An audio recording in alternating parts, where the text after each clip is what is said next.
One of the first steps in this journey is to book an appointment with your healthcare provider. Here is a glimpse into what this visit with your provider might look like and how you can get the best possible care. Hello, Yara. Hi. I'm sorry about the wait. It's okay. It's good to see you, though. What's bringing you in today? Yeah, in general, I've felt pretty good, but I've noticed some symptoms that keep happening. I think that I've dealt with this always, but they've been affecting my work lately. I get these nosebleeds that last 10 minutes or longer, and I even had to step out of a meeting recently because it wouldn't stop. I've even noticed that I get these big bruises, even though I'm not bumping into anything, and then my gums bleed a lot too, even though my dentist says that my gums are healthy. I'm sorry to hear these symptoms are causing you problems at work and home. These symptoms can have many different causes. Can you tell me a little bit more about them?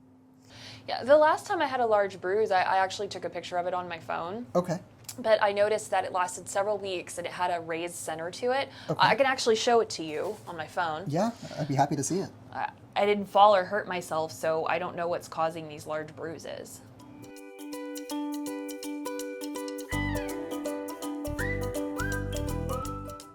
Doctors may not always understand what you mean when you say, my gums bleed a lot, or I have a lot of nosebleeds.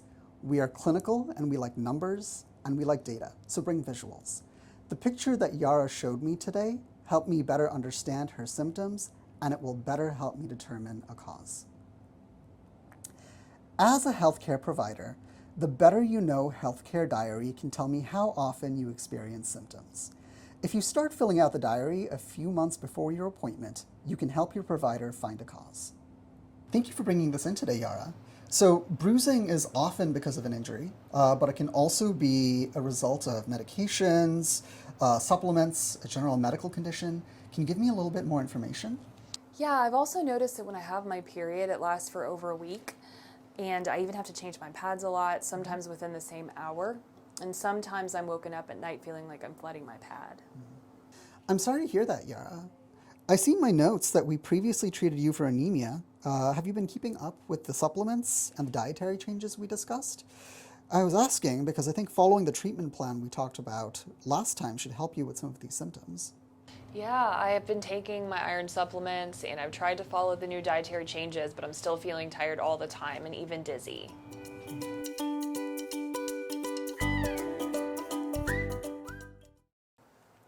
It might feel when talking to your provider like you have to keep explaining why your symptoms have such a big impact on your life. By continuing to explain your symptoms, it'll give your provider a better picture of what's going on and help them rule out certain causes. Bringing the printout of your risk assessment and keeping track of your periods can help your provider understand why you might feel that the attempts taken in the past to address your symptoms might not be enough. Using validated tools like the risk assessment and chart lets your provider see that the information is reliable and accurate. I brought my test results to show you. Thank you, Yara.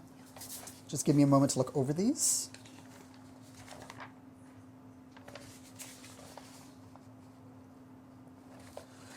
Okay, so from what I'm gathering from these charts, we could do some additional testing for anemia or other vitamin deficiencies.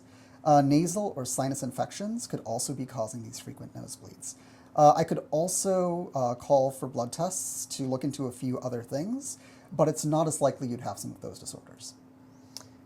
I really want to find out what's causing all these symptoms. Are there any other tests that could help uncover the cause?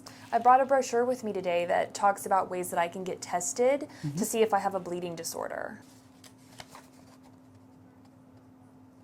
Okay, so thank you for sharing this with me.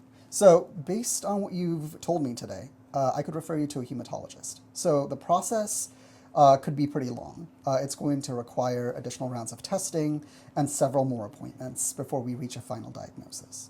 So if you're open to it, I would recommend making an appointment with your OB-GYN to discuss the severity of some of these period symptoms. If you don't already have an OB-GYN, I'd be happy to give you a referral to one. Thanks. I think I'll give my OB-GYN a call.